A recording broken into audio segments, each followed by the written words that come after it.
First off, I want to say thank you to Westbrook. It didn't work out. Okay, it just didn't work out. We all hope it did. I was fighting for my life on this app when we got the trade for Westbrook 2 years ago. Okay, everybody was saying it wasn't going to work, but I believed.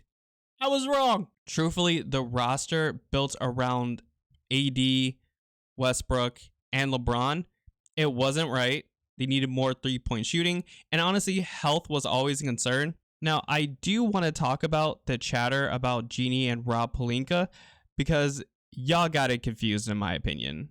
The Twitterverse wants you to believe that Rob and Genie are the root cause of all evil when it comes down to the Lakers. They don't want to make trades. They want to keep their picks and not make any moves. Despite all the information we've heard about the Lakers willing to move the picks for Kyrie Irving during the trade deadline. So I do feel obligated to remind you guys that we gave up a lot of our young players for AD. We gave up a haul of picks, players, assets, pick swaps, young talent, all of that for AD because that's what LeBron wanted.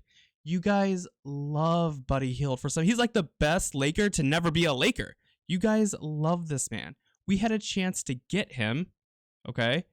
And AD and LeBron, they wanted Russ. So Jeannie, learning from her dad, she wants to keep her superstars happy. So she traded for Russell Westbrook. I just don't want to hear that Rob and Jeannie don't care about winning because they prove that they're willing to spend money and trade assets. So the Lakers landed D'Angelo Russell, who we drafted like back in 2016.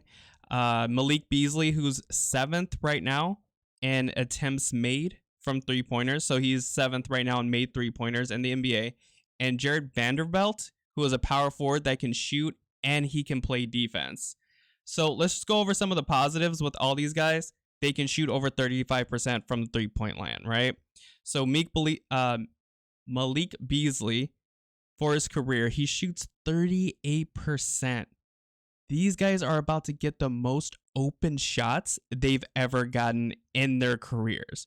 Okay, Jared Vanderbilt, he's a really good defender. He can shoot the mid-range, but he's an energetic guy. He's going to play defense and rebound the ball extremely well, which on this team, these guys are just getting gassed. I mean, AD is like 28 years old, but his body is like 32. And obviously LeBron James being 35 or 38 years old, he just has a lot of wear and tear. The main problem with the Westbrook trade is that it limited our roster. So we were getting guys on this team that were old and playing on vet minimums, hoping it would work out, and it didn't. The NBA has gotten so much better that you can't win these days with top-heavy teams, okay? You need an in-depth roster to be able to compete. My only negative for these new players doesn't have so much to do with their own skill sets, but rather than the location. They're playing in LA. It's not like playing in Utah or Minnesota. These lights are bright and it's not for everyone. If you look at Dwight Howard, his first stint with us, Steve Nash, and Westbrook, it's a lot of pressure and expectations going to being a Laker. I hope they rise above and accept the challenge. Kobe always said, if I have to convince you to come here and play, this isn't the place for you. The last trade I do want to talk about that I feel like is going under the radar is the Pat Bev for Mo Bamba trade. And dude, this guy is 24 years old. He's 7 feet tall. He's super early into his career. Right now, he's shooting 47% from field goal attempts, and he's 36% from made threes. Now, he's going to be a project guy. I've gone back and watched a couple of his games earlier this year. Against Toronto, he had 18 points, 9 rebounds, and made all the threes that he took. He took 3 threes, but he made them all. And he had 6 field goal attempts, and he made them all as well. I don't think that this trade is just a filler trade. We always have had solid big men. If you look at Kareem, Dwight Howard, Shaq, AD, Pau Gasol, they know what they're doing. Right now, we haven't had the most consistent play when it comes to our big men, our centers. AD is consistently hurt. So he has 2 years left on his contract. I'm not saying the Mo Bamba trade is a replacement for AD. I don't think he'll ever be AD. but his numbers say he could be a Miles Turner, and that's fine.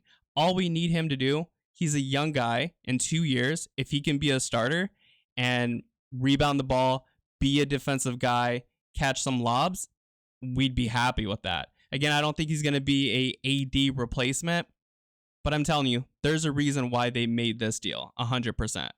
Now, I also want to touch on the Dallas Mavericks trade. Do I think the Dallas Mavericks are a threat in the West?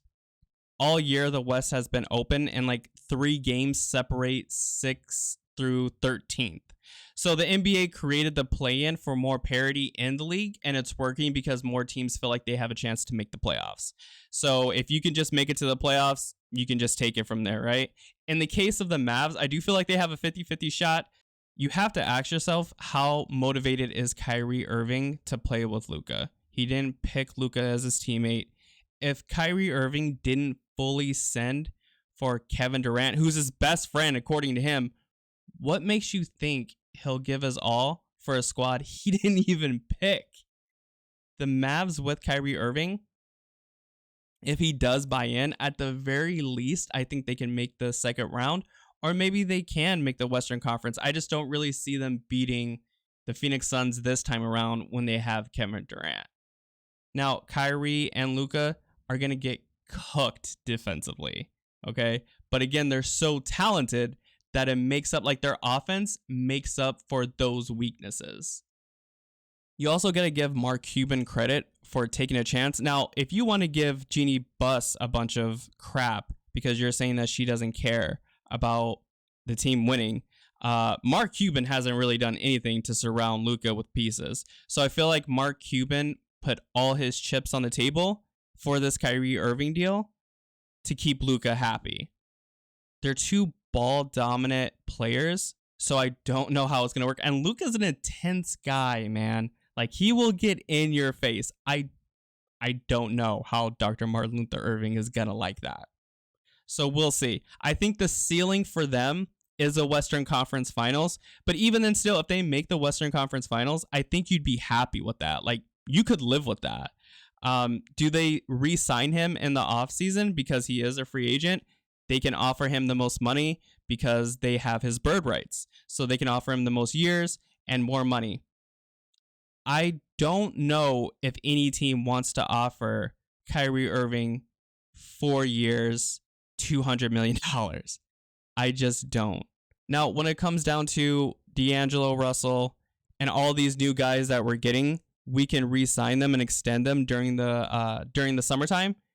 There's been like a rumor out there that's like, if Kyrie's available, we can trade D'Angelo Russell. D'Angelo Russell's only played like 1 game so far with us, and everybody's already thinking about Kyrie Irving. If he plays well, if D'Angelo Russell plays well and these young guys play well, I understand that Phoenix has a big 3, but depth over top-heavy teams is the move for me. Also, I can't count on Kyrie Irving to be healthy, let alone mentally invested. And I understand that Jeannie Buss wants to appeal to LeBron and AD. But at some point, you got to tell your superstars, no, this is the move that we're making. If these guys, if D'Angelo Russell's 26 years old, man. If he plays well and he stays on the court, I'm much happier with him and these young players than Kyrie Irving, who's going to be a possible liability for my team. He can't even stay healthy. That's just what I think. Let me know what you guys think.